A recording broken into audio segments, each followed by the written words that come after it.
എന്റെ അച്ഛനും അമ്മയും നിങ്ങളെ ചതിക്കില്ല. പോലീസ് വന്നാൽ പ്രൊട്ടക്ട് ചെയ്യുകയും ചെയ്യും. പക്ഷെ നിങ്ങളുടെ തള്ള അവരെന്നെ ടോർച്ചർ ചെയ്യുക.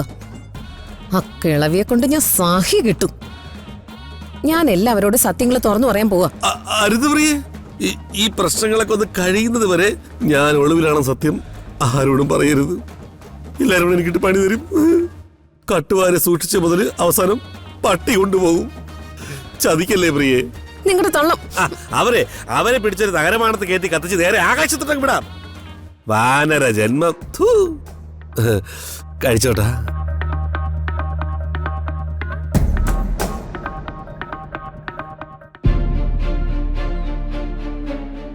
രാജു, ഒന്ന് കഴിയുമ്പം മറ്റൊന്നെന്ന് പറയും പോലെ എനിക്ക് വല്ലാത്തൊരു ടെൻഷൻ. ഇപ്പൊ എന്തിനാ ടെൻഷൻ? ഈ മാരണ അംബിക നമ്മുടെ കൂടെ വരികയല്ലേ അങ്ങോട്ട്? അവരവിടെ വരുന്ന എങ്ങനെ ശരിയാവും? ഈ ശല്യം അവിടേക്ക് വന്ന പ്രശ്നങ്ങൾക്ക് മുകളിൽ പ്രശ്നമാവില്ലേ? അവിടെ ഉള്ളവരുടെ സ്വസ്ഥത ഇവരെ നശിപ്പിക്കും. ആ നല്ല മനുഷ്യർക്കൊക്കെ ഇവര് പാരാവില്ലേ? അവര് ആളൊരു ശല്യം തന്നെയാണ്. പക്ഷെ വർമ്മ സാറ് പറഞ്ഞ നമുക്കത് അനുസരിക്കാതിരിക്കാൻ പറ്റൂ? അച്ഛൻ എന്ത് വിചാരിച്ചാ ഇങ്ങനെയുള്ള തീരുമാനങ്ങളൊക്കെ എടുക്കുന്നേ? ഹേയ്, സാറൊരു നല്ല ഉദ്ദേശത്തിലാ അത്തരൊരു തീരുമാനം എടുത്തത്. ഇവര് ഏത് നേരവും നമ്മളോട് ഫൈറ്റ് അല്ലേ? അതൊക്കെ ഒന്ന് കോംപ്രമൈസ് ആയിക്കോട്ടെ എന്ന് കരുതിയിട്ടാ സാർ ഈ ഐഡിയ വെച്ചത്. അച്ഛൻ ഇതുവരെ ഇവരെ ഒട്ടും പഠിച്ചിട്ടില്ല.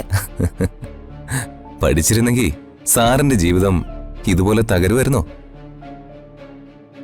എത്ര സന്തോഷത്തോടെ അച്ഛനും അമ്മയും ഒരുമിച്ച് ജീവിച്ചേനെ. രാജു, ഈ ഒരു പ്രശ്നത്തിന് എന്താ പരിഹാരം? ഇതിനിപ്പോ തൽക്കാലം വേറെ വഴിയൊന്നുമില്ല. വർമ്മ സാറിനെ ധിക്കരിക്കാൻ എന്തായാലും പറ്റില്ല.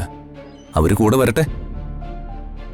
അംബിക വീട്ടിൽ എന്ത് പ്രശ്നം ഉണ്ടാക്കിയാലും അത് അച്ഛനും അമ്മയും കൂടി അഡ്ജസ്റ്റ് ചെയ്തോളും. ഇതിലും വലിയൊരു മുതുപാര അവിടെയുണ്ട്. അളിയന്റെ അമ്മ, സ്മോൾ അമ്മിണി. അളിയന്റെ അമ്മയും ഈ വെകടന്റെ അമ്മയും കൂടി ആ വീട് അലങ്കോലാക്കുമെന്ന എന്റെ പേടി. ആശ്രമം പോലത്തെ ആ വീട് ഒരു ഫിഷ് മാർക്കറ്റ് ആക്കും. 2 ചന്തകളും, ഒന്ന് അമ്മിണി, ഒന്ന് അംബിക. എന്റെ ഒരു കോൺസെപ്റ്റ് ഞാൻ പറയാം.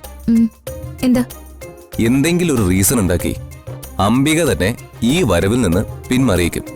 വിശ്വസിക്കാൻ പറ്റില്ല രാജു. ഈ സ്ത്രീ ഒരു വിഷമാ. വീട് കുളം തോണ്ടാനുള്ള എന്തെങ്കിലും ഒരു പ്ലാനോ ആയിട്ടാണ് വരുന്നതെങ്കിലോ?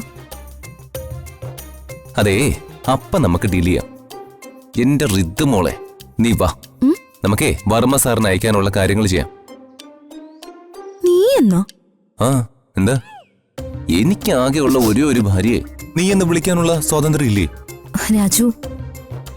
രാജുന്റെ ഋതുമോൾ എന്നുള്ള വിളി കേൾക്കുമ്പോ എനിക്ക് മനസ്സിനുള്ളിലെ ഒരു ഐസ് പോലുള്ള കുളിരിന്റെ തണുപ്പ. അതിനെയാണ് ആലിപ്പഴം പെയ്യുന്നു എന്ന് പറയുന്നത്. ആലിപ്പഴോ?